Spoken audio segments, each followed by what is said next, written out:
ప్రపంచ గ్లకోమా దినోత్సవాన్ని పురస్కరించుకొని నెల్లూరు నారాయణ మెడికల్ కాలేజీ హాస్పిటల్లో గ్లకోమా అవగాహన ర్యాలీ నిర్వహించారు. ఈ అవగాహన ర్యాలీలో ముఖ్య అతిథిగా మెడికల్ కళాశాల డీన్ డాక్టర్ పి. శ్రీనివాసులరెడ్డి పాల్గొన్నారు. ఈ సందర్భంగా ఆయన మాట్లాడుతూ ప్రపంచ గ్లకోమా దినోత్సవాన్ని పురస్కరించుకొని కంటి వైద్యులు వారం రోజుల పాటు అవగాహన కార్యక్రమాలను నిర్వహిస్తున్నారని, గ్లకోమా అనేది ఎటువంటి లక్షణాలు లేకుండా కంటి చూపును పోగొడుతుందని, ఆప్టిక్ నర్వ్ దెబ్బతినడం వలన ఇది వస్తుందని, ముఖ్యంగా 40 సంవత్సరాలు పైబడిన వారు, బీపీ, షుగర్ ఉన్నవారు, వంశపారంపర్యంగా గ్లకోమా ఉన్నవారికి గ్లకోమా వచ్చే అవకాశాలు ఎక్కువగా ఉన్నాయని, కాబట్టి దీని బారిన పడకుండా ఉండేందుకు క్రమం తప్పకుండా కంటి పరీక్షలు చేయించుకోవాలన్నారు. నారాయణ హాస్పిటల్ కంటి వ్యాధుల విభాగాధిపతి డాక్టర్ వి. విజయలక్ష్మి మాట్లాడుతూ ప్రపంచ గ్లకోమా వారోత్సవాల్లో భాగంగా ఈ రోజు అవగాహన ర్యాలీ నిర్వహించడం జరిగిందని, వారం రోజుల పాటు అవగాహన కార్యక్రమాలు నిర్వహిస్తున్నామని, గ్లకోమా అనేది సైలెంట్ గా చూపును పోగొడుతుందని, ప్రతి ఒక్కరూ తప్పకుండా కంటి పరీక్షలు చేయించుకోవాలన్నారు. అనంతరం Narayana hospital additional medical superintendent doctor Harish Raopalli మాట్లాడుతూ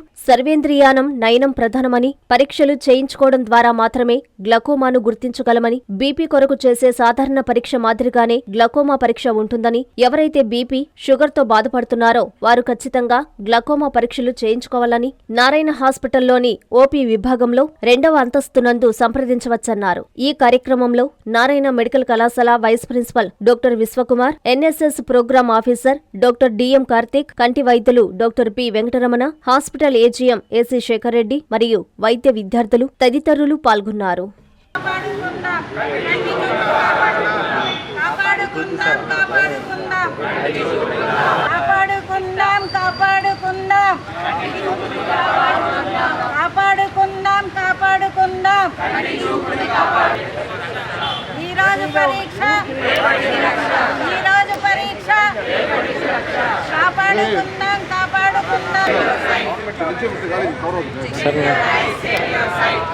అందరికీ నమస్కారం అండి.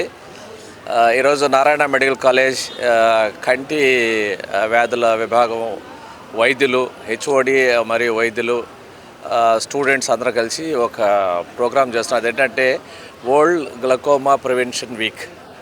అంటే ఈ గ్లకోమా అనేది ఈ వీక్ ఈ రోజు నుంచి 14వ తేదీ వరకు జరుపుతున్నారు వీళ్ళు. దీని కింద వేరియస్ కార్యక్రమాలు ఉన్నాయి. అంటే ర్యాలీస్ కానివ్వండి, అవేర్నెస్ ప్రోగ్రామ్స్ అన్నీ కూడా. దీని యొక్క ముఖ్య ఉద్దేశం ఏంటంటే ఈ గ్లకోమా వ్యాధి అనేది silent killer of the vision. అంటే తెలియకుండానే మనకి ఎటువంటి సిమ్టమ్స్ లేకుండా కంటి వ్యాధిని, కంటి చూపుని దొంగిలించేటువంటి ఒక వ్యాధి. అందువల్ల దీని మీద అవగాహన కార్యక్రమం కల్పించాలని చెప్పేసి ఈ కార్యక్రమం చేయడం జరుగుతూ ఉంది.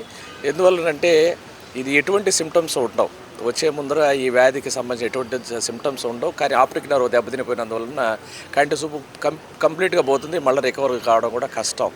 ఇది ముఖ్యంగా 40 ఏళ్ళ పైబడిన వాళ్ళు కానివ్వండి, బీపీ, తర్వాత డయాబెటీస్ ఉన్న వాళ్ళల్లో కానివ్వండి, లేదా ఫ్యామిలీ హిస్టరీ ఆఫ్ గ్లకోమా ఉండే వాళ్ళల్లో కానివ్వండి, హెడ్ ఇంజరీస్ జరిగిన వాళ్ళల్లో కానీ ఈ గ్లకోమా వచ్చే అవకాశం ఎక్కువ ఉంది. కాబట్టి దీన్ని ఎప్పటికప్పుడు రెగ్యులర్ కంటి చెకప్స్ ద్వారా ఈ వ్యాధి లక్షణాలు ఉండడానికి, గుర్తించడానికి వీలవుతుంది.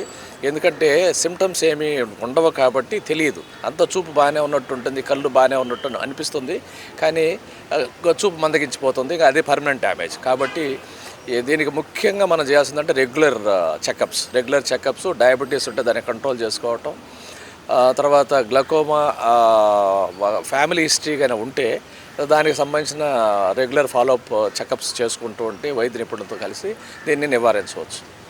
కాబట్టి అందరూ ఈ గ్లకోమా వ్యాధి గురించి అవగాహన కలిగి ఉండి ఎప్పటికప్పుడు చెక్ చేయించుకొని మీ చూపు రక్షించుకోవాలని కోరుకుంటున్నాను. అందరికీ నమస్కారం. ఈరోజు మనం నారాయణ మెడికల్ కాలేజ్ హాస్పిటల్ కంటి వైద్య విభాగం నుండి గ్లకోమా వీక్, అంటే గ్లకోమా గ్లకోమానే నీటి కాసులు అని కూడా అంటారు, దాని గురించి అవగాహన కార్యక్రమము ఒక వారం రోజులు మనం నిర్వహించుకుంటున్నాము. ఈ గ్లకోమా అనేది ఎటువంటి లక్షణాలు లేకుండా మన చూపుని శాశ్వతంగా పాడు చేసే ఒక రకమైన వ్యాధి అన్నమాట. అందుకనే నేను సార్ ఇంతకుముందు చెప్పినట్టు డయాబెటీస్ కానీ, లేదు hyper tension, thyroid, smoking, family history, కుటుంబంలో ఎవరికైనా ఈ గ్లకోమా ఉంటే వారు క్రమం తప్పకుండా పరీక్షలు జరిపించుకొని అవసరమైన వాళ్ళకి కంటి మందులు రాసిస్తారు డాక్టర్లు. దాన్ని క్రమం తప్పక వాడుకోవాలి. ఎందుకంటే కొంతమంది మాకు డ్రాప్స్ వాడుకున్నాము, దానివల్ల ప్రయోజనం ఏం లేదు అని అనేసి ఆపేస్తూ ఉంటారు.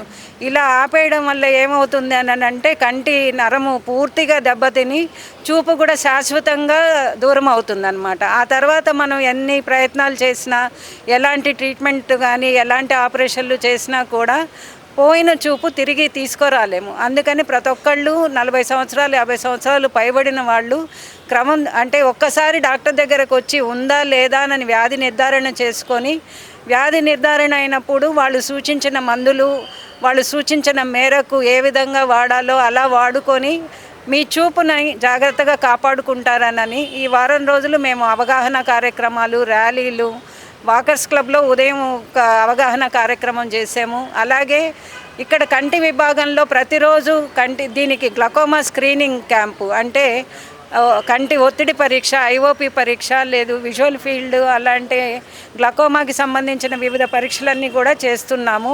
అలాగే వాళ్ళకి ఉచితంగా గ్లకోమా మెడిసిన్స్ కూడా అందివ్వడం జరుగుతుంది.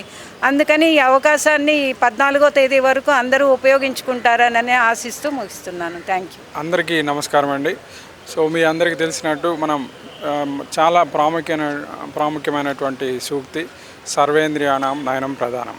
అంటే ఏంటంటే మనకున్న అన్ని ఇంద్రియాల్లో కూడా కళ్ళు అనేది చాలా ఇంపార్టెంట్. అది మనం ఎప్పుడు మన పూర్వీకులు నుంచి వస్తున్నటువంటిది. ఎందుకు అంటే చాలా రకరకాలైన వ్యాధులు కంటికి సోకే అవకాశం ఉంది. వాటిలో కొన్ని క్యూర్ అయ్యి ఉంటాయి, కొన్ని క్యూర్ కాని ఉంటాయి. ఈ గ్లాకోమా అనేది ఏంటంటే మన సారు మేడం అందరు చెప్పినట్టు ఒక సైలెంట్ కిల్లర్ లాంటిది అనమాట. అంటే అది చెక్ చేయించుకుంటే తప్ప మనకు తెలియదు. సో యూజువల్గా దాన్ని బారిన పడేటువంటి వాళ్ళు బీపీ, షుగర్ ఉన్న వాళ్ళు, ఎల్డర్లీ ఏజ్ పీపుల్, అంటే చివరి వరకు చూపు మందగించేంత వరకు కూడా మనకి ఎందుకు అలా జరుగుతుందో కూడా తెలియదు. సో అందుకనే దీని గురించి ప్రతి సంవత్సరము ఈ వారోత్సవాలు పెట్టి ప్రజల్లో ఒక అవగాహన కార్యక్రమం కల్పించి ఎవరికైతే ఇబ్బంది ఉందో, ఎవరికైతే బీపీతో షుగర్తో బాధపడుతున్నారో వాళ్ళు రెగ్యులర్గా మనకు నారాయణ మెడికల్ కాలేజ్ హాస్పిటల్లో ఓపీ బ్లాక్లో 3వ ఫ్లోర్లో మన ఆఫ్థల్మాలజీ డిపార్ట్మెంట్ ఉంటుంది. 2వ ఫ్లోర్లో వచ్చేసి ఓపీలో జస్ట్ మీరు బీపీకి ఎట్లా వచ్చి రెగ్యులర్గా చెకప్ చేసుకుని మందులు తీసుకుని వెళ్తారో ఆ డిపార్ట్మెంట్కి వచ్చినప్పుడు అదే బ్లాక్లో ఉన్నటువంటి 2వ ఫ్లోర్లో ఆఫ్థల్మాలజీ డిపార్ట్మెంట్ని ఒకసారి సందర్శించి మీ ఐస్ కనుక చెక్ చేయించుకుంటే ఐలో ఉండే ప్రెషర్ కూడా నార్మల్గా ఉందా లేదా అనేది తెలుస్తుంది. లేకపోతే దానికి సంబంధించిన మందులు, డ్రాప్స్ వాడుకోవడం మంచిది. దానివల్ల ఏంటంటే కంటి చూపు అనేది తగ్గకుండా, కంటి చూపుకి ఎటువంటి ఇబ్బంది లేకుండా ఉండటానికి ఉపయోగపడుతుంది. సో ఈ వారోత్సవాలని మీరందరూ వినియోగించుకొని ఈ వారమే కాకుండా ఎప్పుడైనా సరే మీకు ఎటువంటి ఇబ్బంది కలిగినా కంటికి చూపుకి సంబంధించి మా ఆఫ్థల్మాలజీ డిపార్ట్మెంట్ని మీరు కన్సల్ట్ చేసి సహాయం పొందవచ్చు. అంతేగాక నిన్న మీరు చూసుకుంటే నారాయణ సారు చాలా ఒక ఫ్లాగ్షిప్ ప్రోగ్రామ్ లాగా నారాయణ నేత్రజ్యోతి అనేది మనం నిన్న స్టార్ట్ చేసుకున్నామండి. దీని యొక్క ముఖ్య ఉద్దేశం ఏంటంటే మొత్తం నెల్లూరులో అర్బన్ ఏరియాస్లో, స్లమ్స్లో చాలా poor people, below middle class కానీ బిలో పావర్టీ లైన్ ఉన్న వాళ్ళు ఎవరైతే హాస్పిటల్కి రాలేక కంటి చూపు సరిగా లేక ఇబ్బంది పడుతున్నారో వాళ్ళందరికీ కంటి చూపుని ప్రసాదించాలనేటువంటి ఉద్దేశంతో నారాయణ సార్, మా ఫౌండర్ చైర్మన్ నారాయణ సార్ నిన్న ఈ ప్రోగ్రామ్ స్టార్ట్ చేశాము. సో ఈ ప్రోగ్రాంలో మేమే మీ దగ్గరికి వచ్చి ఒక ఏరియా సెలెక్ట్ చేసుకొని అందరినీ చెక్ చేసి విజన్ టెస్టింగ్ అక్కడే చేస్తాము. అక్కడే పరీక్ష చేసి మీ నంబర్ అంతా, ఫోన్ నెంబర్ అన్నీ తీసుకొని డీటెయిల్స్ తీసుకొని ఎవరికైతే విజన్ తక్కువగా ఉంటుందో వాళ్ళందరికీ ఈ స్పెక్ట్స్, కంటి అద్దాలు ఫ్రీగా ఇవ్వడం జరుగుతుందండి. ఆ తర్వాత ఎవరికైతే ఆపరేషన్ అవసరం ఉంటుందో శుక్లాల ఆపరేషన్ కానీ వాళ్ళందరినీ కూడా నోట్ చేసుకొని మేమే ఒక బస్ అరేంజ్ చేసి హాస్పిటల్కి తీసుకొని వచ్చి వాళ్ళకి సర్జరీ చేసి మళ్ళీ ఇంటి దగ్గర దిగబెట్టే కార్యక్రమం కూడా చేయడానికి నిర్ణయించుకున్నాము. సో నిన్న స్టార్ట్ అయింది. ఇది మేము కంటిన్యూస్గా చేస్తాం. మొత్తం అన్ని ఏరియాస్ కవర్ అయ్యేంత వరకు చేయమని నారాయణ సార్ మాకు చాలా స్ట్రిక్ట్గా చెప్పున్నారు. సో డెఫినెట్గా అది చేస్తాము. సో ఫ్రీగా కంటి అద్దాలు ఇవ్వడం జరుగుతుంది, కంటి పరీక్షలు చేయడం జరుగుతుంది, బీపీ షుగర్ చెక్ చేయడం జరుగుతుంది, ఫ్రీగా కంటి ఆపరేషన్లు కూడా చేయడం జరుగుతుంది. ఇంకా మీకు ఏమన్నా కంటికి సంబంధించిన వేరే ఏమైనా ఇబ్బందులు ఉన్నా కానీ ఇక్కడ మా డిపార్ట్మెంట్కి తీసుకొని వచ్చి ఇక్కడ మాకు చాలా ఎక్స్పర్ట్స్ ఉన్నారు. మన విజయలక్ష్మి మేడం కానీ మా అసిస్టెంట్ ప్రొఫెసర్స్ అందరూ కూడా వాళ్ళంతా చెక్ చేసి ఏం అవసరమైతే ఆ ట్రీట్మెంట్ కూడా ఇవ్వడం జరుగుతుంది.